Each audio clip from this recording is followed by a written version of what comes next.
Thank you for the opportunity to speak about owning tomorrow. In 1994, there was a very highly paid hedge fund manager in New York City who just got married. He was 30 years old, and he decided to quit everything and move to the West Coast. He had always wanted to start his own company, but had never quite found the right thing to do until he started reading about something called the internet. He was sure, when he found out more about it, that this was the business opportunity that he had been looking for his entire life. So he picked up, moved west, using some rudimentary technology and some funds from his friends and family. He started a business. He was selling books online, and he made money instantly. 6 years later, in 2000, his company had generated $1 billion in sales, but was still not making any money. In the process, though, he had upended the publishing industry and changed it forever. He also recently became the wealthiest man in the world, and his company is set to reach $200 billion in revenue and make money. So if you don't know by now that I'm talking about Jeff Bezos, you're in the wrong presentation. He is what I would call the master of business disruption. He and his company, the interestingly named Amazon, have not only disrupted the publishing industry, but certain very important segments of the consumer electronics industry, the IT industry, and the entertainment industry. And it's all because they have at heart one very simple but powerful mission statement: to be the most consumer-centric company in the world. And that gives them a lot of territory to work on. And so he has now decided, Jeff, with Amazon, to work with Warren Buffett and Jamie Dimon to attack the single most dysfunctional industry in the world, the US healthcare industry. So business disruption is the word of the day. Everybody's talking about it. It's hip, it's modern, it's cool, it's very new millennial. However, this is one of the oldest tools that human beings have to increase their standard of living and improve our time on Earth. Because it is our ability to invent and reinvent the single most important tools we have, i.e. technology, systems, and processes, that allows us to constantly improve how we get goods, the way we get goods, when we get them, what we pay for them. It is, again, one of the most important things for mankind. Unfortunately, it is called disruption for a reason. What happens is, in the process of this constant cycle of reinvention, we have to adapt to new ways of doing things. That sends us into a moment of chaos, either on small scale or on rather large scale. And with chaos, there's always comes fallout, and there are always winners and losers. You have the people who move quickly and can adapt to the situation, but others whose careers end, their jobs end, their companies go under, communities are decimated. So it's no wonder that human beings look at disruption and say, I don't know if I like this thing. And in fact, there's a lot of people who actively try to disrupt disruption. However, as I said, this is probably the number one reason that the human race has survived and thrived for millions of years, is exactly this ability to disrupt ourselves and transform our institutions, ourselves, our tools, and so forth. So the only thing is, without business disruption, without business leaders who understand disruption, how to do it, there would be no disruption. So what is a disruptive business leader? Jeff Bezos, I said, is of course the master, is the one everybody first thinks of. But think of Michael Dell, Bill Gates, Jack Ma, a non-American. The list goes on. These are men and a few women who actually work on being disruptive. They do not create things in the way we think inventors usually create things. So like the Wright brothers or Thomas Edison or Alexander Graham Bell. They all created outstanding new technologies that revolutionized the world. Disruptors are not inventors. They are businessmen who are intent on fixing something that is no longer working and no longer adding value to the human condition. So for example, Michael Dell did not invent the computer. He did not do anything significant to the software or the hardware. All he did was change how computers were manufactured and distributed, and that in itself was a gargantuan disruption to the way we had received computers, so that now we could receive them customized, we could receive them quicker and cheaper. And in the process, he began what we now know as the end of traditional retail. And this was even before the internet came about. So what are some of the other hallmarks of disruptors? Well, as I said, there are always winners and losers in a disruption, at least short term. And so they accept very much that the world is about winning and about losing, and they are intent on always being on the winning side and not the losing side. They also would be what I'd say not your typical leaders. They can be a little bit freaky, they can be very introverted, intellectual. They're not exactly your outgoing sort of in-your-face, great sort of leader that shines every time they show up. They often are behind the scenes type of people. Names like Reed Hoffman, who was more or less an intellectual who decided to build LinkedIn, is a good example. They're also continuous learners, which is a very important concept for disruptive leaders. Even though some of them never finished college, Steve Jobs, Zuckerberg, and Gates being the three that come to mind, many of them do indeed have PhDs from leading universities.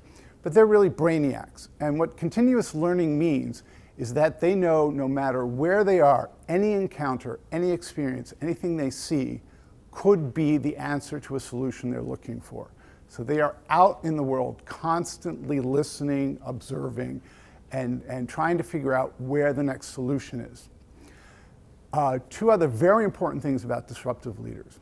One is they know that you have to deliver the value proposition that has been with mankind from the beginning.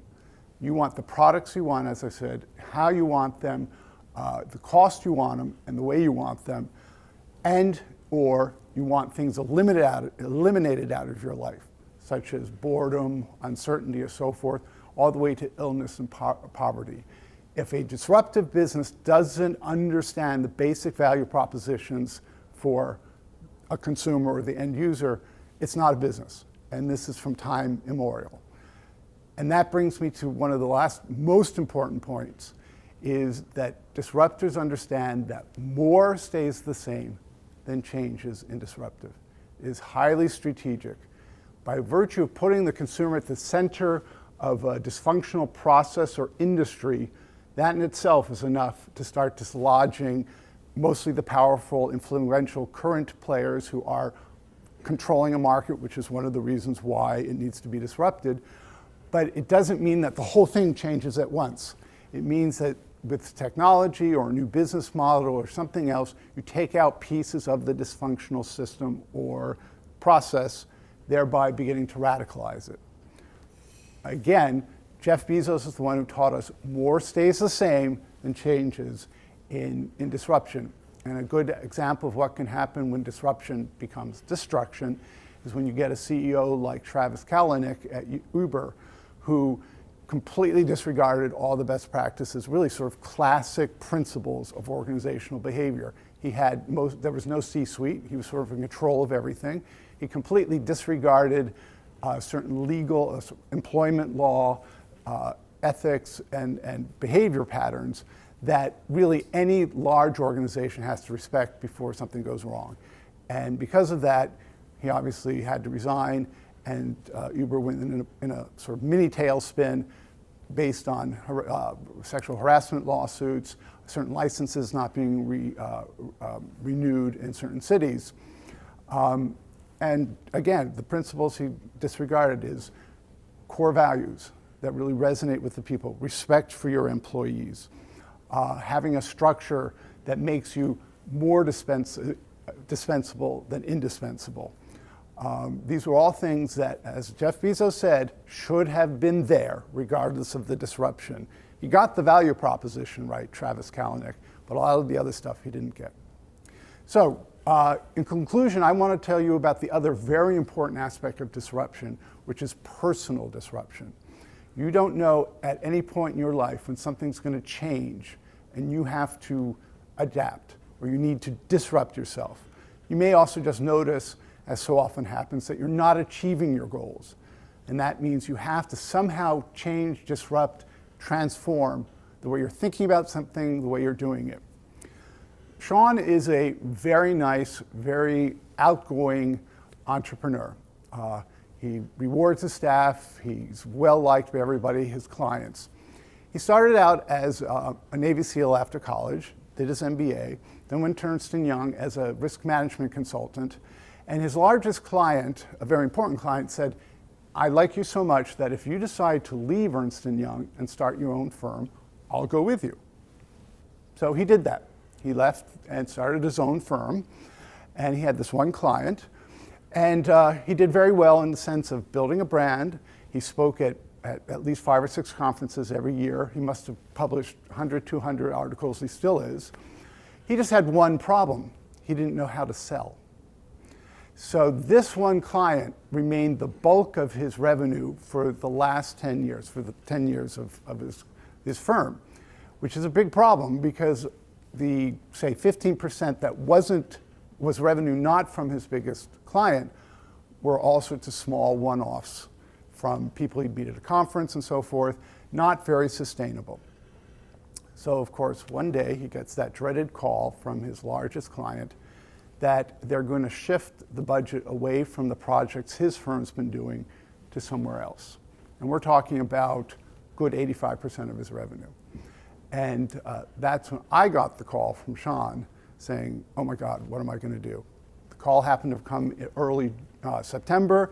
The changes were going to be effective January 1st. So that gave us about 4 months to figure this out. So we talked, and it became very clear to me that he actually didn't know why the client had shifted the budget or decimated his projects. He had no idea. He had his theories and so forth. So obviously, first thing we had to do was get him to action and talking to his client and asking the right questions to figure out why, because you can't make any changes or suggest something if you don't know why. Questions are very important. The other thing was he had all these one-off smaller clients, but they were major corporations, and his specialty is risk management for multinational global companies. So I suggested, or I put him in action and said, you need to talk to the 15 next largest clients. As small as the projects might have been, you need to go back out to them, revive any relationships, and some of these relationships had lain dormant for 2, 3, 4 years, and see if you can get them back on board to do another project. Anyways, if the big client doesn't come back, you may have enough to at least get some more clients in.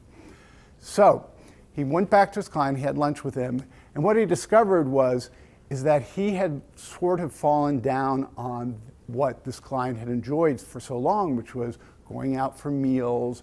They even went on vacations with their wives. And that had, in the race to do things, Sean had kind of let that go. And the client actually was just not happy because Sean wasn't really paying attention to all the other stuff going around the project. Once Sean was able to determine that and started going back to his old behaviors, i.e. disrupting what had happened, the client gave him back pretty much the entire budget, minus maybe about $500,000. So that he was able to start January 1st with a nice big project. As for the 15 smaller clients, we followed them very carefully. I coached him on every interview before he made them. I insisted that we do a debrief after every call with an action plan in terms of what his next steps are. And by January, mid-January, he was being asked for 2 proposals for well over $500,000 that he then won in the next 6 weeks. He had brought his company back from the brink because I was able to help him to recognize that he had to get back into action in a way that he had just kind of let fallow. Which brings me to the last point, which is if you are not willing to own your own tomorrow and you let somebody else own it for you, you're not going to have any tomorrow. So you need to use the force of disruptive leadership to own your tomorrow. Thank you.